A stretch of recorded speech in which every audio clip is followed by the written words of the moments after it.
thing about Aquaman is for the past, I want to say about at least the past about 20 years, but obviously, going back further, even back around 40 years, down to the Super Friends era, is that a lot of people have considered Aquaman a joke, right? And for the most part, the people that don't take Aquaman seriously are the people that don't really know anything about Aquaman. So I wanted to do a video about Aquaman because, as I mentioned in a number of my other videos, I'm an Aquaman fan. I have been since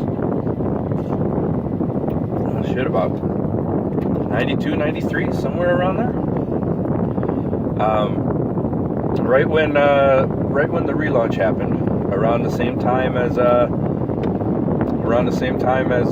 death of Hal Jordan and the death of Superman, all around that area. It's something I touched on briefly before. The Justice League, The Next Generation, is what I was calling it at the time, for the sake of clarity. Something that happened in the 90s. Brief recap of what I mean by that. So, in the early 90s, DC decided to shake up their comics. Image had hit the scene and was outselling the big two. The collector's market was booming and about to ruin comics, but hadn't yet. And companies like Marvel was just flooded with mutants in the previous 5 or so years. Also, Venom was doing well. DC was playing catch up, right? But they had a strong foundation for that because they had recently, in the 80s, they had darkened up Batman as a character, made him a little more grim. We got the Killing Joke and the Dark Knight. It was a natural progression, really, for DC to take things a little further. And something that a lot of people didn't expect to happen is characters started dying, and not just dying, but staying that way. With the exception of with a section of Superman, who did come back, but that was a year later and was a big part of the storyline, So we had Barry Allen was dead, Hal Jordan was dead. Both had been replaced by younger, fresher takes on the hero. Hal Jordan, that especially pissed people off. We got the new Lantern, Kyle Rayner, despite there being two other guys with the same kind of ring, just chilling on Earth. Can't have either of them. And then even more minor ones. Green Arrow was replaced by his illegitimate half-black son, Connor Hawke. It was a big deal. You don't hear a lot about Connor Hawke nowadays, but it was pretty big at the time, especially because Green Arrow's character, what we now refer to as white privilege, which wasn't a term used as much at the time, but that rich white liberalism and the privilege that comes with it was a really big part of the Green Arrow character. So a half-black, illegitimate, practically orphan was almost a huge reversal of the character, right? We're not here to talk about that, though. Aquaman was the same guy, right? But instead of having that 50s strongman bod with the fish scale shirt, he was now ripped with a hook hand, beard, long flowing hair. Now, I'll admit, for a lot of people, this is not their most popular version of the Aquaman character. For me, as someone who started following the series in the 90s and then I had to catch later, that was like the definitive Aquaman for me. So, we'll get into Aquaman today. One of the big problems with Aquaman is a continuity issue. And I really blame the problems with writing a hero like Aquaman and making him a hero. So if you look at comics history, Aquaman, I want to say this too, because this doesn't get talked about at all. Aquaman actually punched a Nazi in comic books before Captain America. I don't know why no one mentions that, like, ever. Thank you to my brother Andy Capellish for pointing that out to me a few months ago and showing me the image of it. That was really cool to know. But we'll go back to comics history. So Aquaman came out of a very golden age sort of idea, before the idea of superheroes had really been fully established. There was a start to it, but comics hadn't become like all superheroics at the time, right? And so there was a lot of social commentary in comics that didn't involve superheroes. There was a lot of like sci-fi ideas, scientific romance like we talked about before, and the best way I can describe it is sort of like a Twilight Zone type of feel, right? A lot of twists, and if the twist wasn't a twist ending, you would sometimes get like a twist setup. So Aquaman gets compared to Marvel's Namor a lot, right? And they had a sort of a similar start.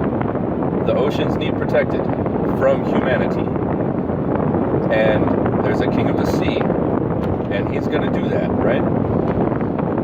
So that's where we get our start for Aquaman. But Aquaman's actual origin, conflicting in comics.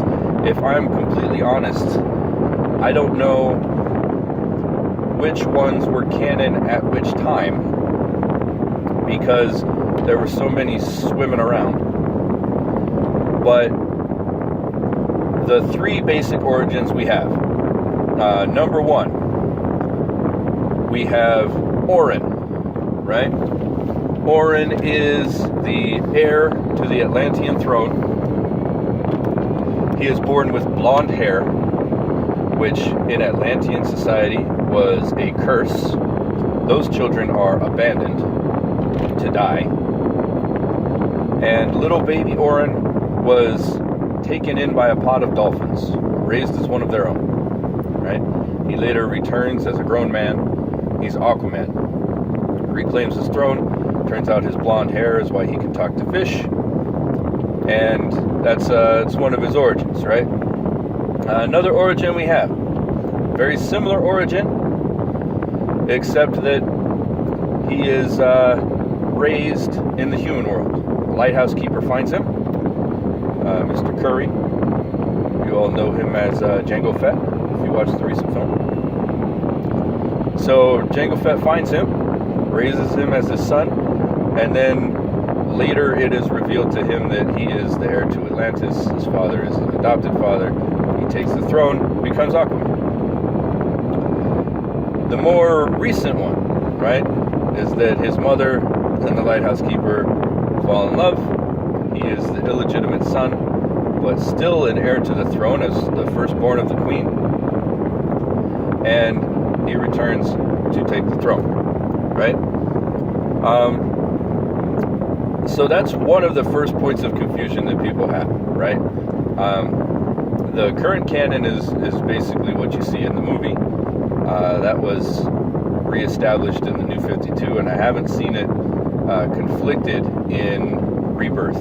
But if I'm completely honest about Rebirth, I am a few months behind on almost every Rebirth book, because there is just so much content nowadays. So anyway, I'm a little behind on Rebirth, but that's Aquaman's current canon origin. He's half human, half Atlantean, heir to the Atlantean throne, which he has claimed, and he is badass.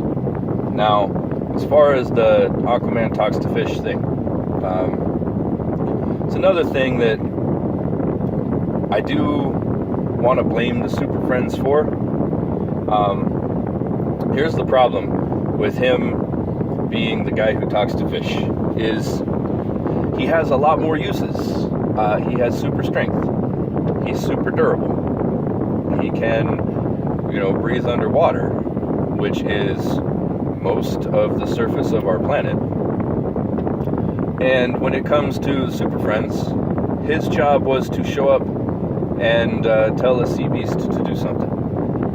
So he wasn't well utilized in that, and because most people who are familiar with the character only have a passing familiarity, and that's probably where they got most of their information, Aquaman doesn't seem like a well-written character. Aquaman seems like a plot device, right? Where they've made something happen in the ocean, now they have to use Aquaman to take care of it. It's more than that, though. A few things about Aquaman. When the Justice League decided to disband back in the 80s, it was Aquaman who decided to keep it going. And Aquaman became the leader of the Justice League, together with Batman and what we know as like Justice League Detroit is what it's commonly called, even though it's still officially the JLA. The Detroit era was Aquaman heading to the Great Lakes with all the heroes he could muster, basically, that would come with him, because he felt like the world needed it. He's doing this while he's still in charge of the ocean, while he's still the king of the seas. So double duty there, right? Aquaman has survived machine gun fire. His body is super durable. Aquaman has a body that was built to withstand the depths of the bottom of the ocean, which means he can take a hit. He has taken hits and given hits to Superman and, survived. That relaunch that I mentioned back in the early 90s, that whole comic almost every month was just Aquaman fighting and holding his own with somebody from the DC universe. He fought in succession. He fought Lobo, he fought Superboy, briefly the Green Lantern, though that was more of a team-up situation. It was at every turn he was facing somebody new. So Aquaman can hold his own. He always has been able to. One thing that I thought they did well, they prevented him from becoming a joke, was the Justice League cartoon. Justice League cartoon has, in my opinion, some of the best work in the franchise in DC. Period. Some of the best. And I have some personal things to say about Bruce Timm and his almost like obsession with Batman and Batgirl getting it on. I really don't like that, but Justice League was something he did incredibly well, along with Batman the Animated Series, which we'll get around to talking about eventually. So they made him an aloof king. They added some good tragic backstory with the sacrifice of his son, right? Or attempted sacrifice of his son. It was done really well, right? They didn't overuse him. I think they recognized that most people don't take Aquaman seriously, so they had him show up for a few episodes to be serious and be a major player, and then basically told the Justice League, hey, I've got bigger shit going on, so call me if you really need me, but otherwise I've got ocean things to take care of. I really like to see that Aquaman is starting to get his due, and I think it is long overdue. But go ahead and give Aquaman a read if you ever have the time. I would recommend DC Universe right now is a very affordable way to get access to DC's digital backlog. They have thousands and thousands of comics, and if you want to, I don't know, learn more about Aquaman or get really into why he's such a good character, go ahead and start in the 80s and just keep reading up until you hit the late 90s Larson run, and then definitely take that with a grain of salt, because things got super weird. If you know about Larson, you know that's one of the things he's really good at is super weird. I definitely wouldn't want to start there, but if you're already into Aquaman, those can be some fun books as well. So yeah, give Aquaman a read, and eventually you'll get up to Rebirth, and I think you'll like what they did with his character. Or if you want to start at Rebirth or even the New 52, I really dislike almost all of the New 52, but Rebirth was great as a correcting course for it. Aquaman was one of the high points of the New 52. Of everything that I disliked about the New 52, Aquaman and Wonder Woman were both done very well with their stories in that continuity. So go ahead and give Aquaman a chance. Anyway, thank you for watching. Thank you for listening, and I will see you guys next time. If you like what I have to say, make sure you give it a like. And if you want to hear more of what I got to say, go ahead and subscribe. And tell your friends so they can do the same. See you guys later. Bye-bye.